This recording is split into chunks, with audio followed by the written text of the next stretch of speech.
అందరికీ నమస్కారం. రాష్ట్ర ప్రజలకి, శ్రేయోభిలాషులకి, ప్రతి ఒక్కళ్ళకి మంచం మల్లేశ్వరి గారు వైఎస్ఆర్సీ పార్టీ కార్యకర్త.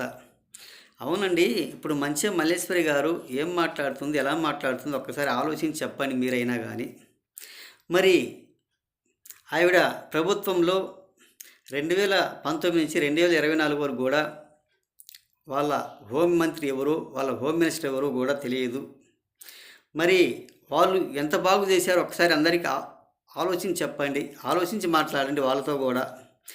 ఈ మంచం మల్లేశ్వరి గారు ఏం మాట్లాడుతుందో ఒకసారి చెప్పండి. మరి వైసీపీ కేబినెట్ 2019 నుంచి 2024 వరకు కూడా అంతా డమ్మే కదా, అంతా మోసమే కదా. ఏం చేశారో ఒకసారి మన రాష్ట్ర ప్రజలకు వివరంగా చెప్పండి మీరైనా కానీ.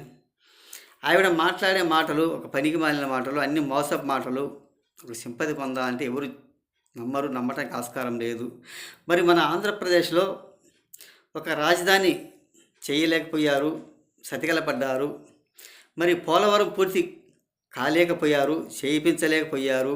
మాకు అర్థం కాలేదన్న మంత్రి కూడా ఉన్నారు, మన అంబటి రాంబాబు గారు.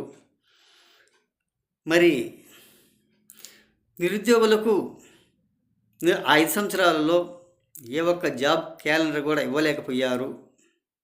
అంతా మోసం చేశారు. ఇదిగో ఇస్తాం, అదిగో ఇస్తాం, ఇదిగో ఇస్తాం, అది అన్ని జనవరిలు కూడా పోగొట్టారు. ఏ ఒక్క జనవరి కూడా ఏ ఒక్కరికి కూడా ఉద్యోగం ఇవ్వలేకపోయారు. కనీసం మన ఆంధ్రప్రదేశ్లో ఏ ఒక్క రోడ్డు అయినా వేయగలిగారా? ఒక్కసారి చెప్పండి మంచం మల్లేశ్వరి గారిని. అంతా మోసము, అంతా దగా. ఇటువంటి ప్రెస్ మీట్లలో కూర్చొని ఒకళ్ళతో ఇద్దరితో కూర్చొని మాట్లాడుతుంటే సింపతి పొందుతారు.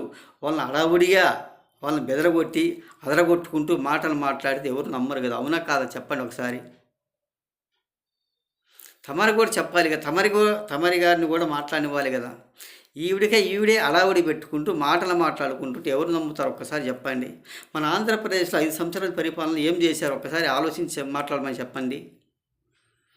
ఈ మంచం మల్లేశ్వరి ఏమిటంటే ఎలా అంటే అలా మాట్లాడితే బెదరగొట్టుకుంటే మనుషులు మాట్లాడకుండా చేస్తే చాలా బాగుంటుంది. మనమే సింపతి మనమే మాట్లాడుతుండాలన్న ఆలోచనతో ఉంటుంది.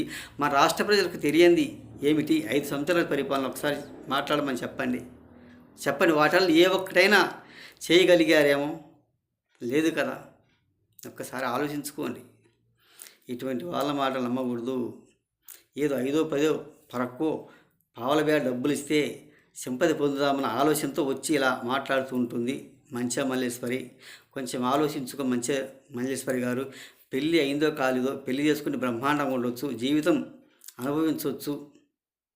ఇటువంటి పనికి మాలిన మాటలు మాట్లాడటం ఎందుకు అని తెలియజేస్తూ ప్రతి ఒక్కళ్ళకి హృదయపూర్వక ధన్యవాదాలు.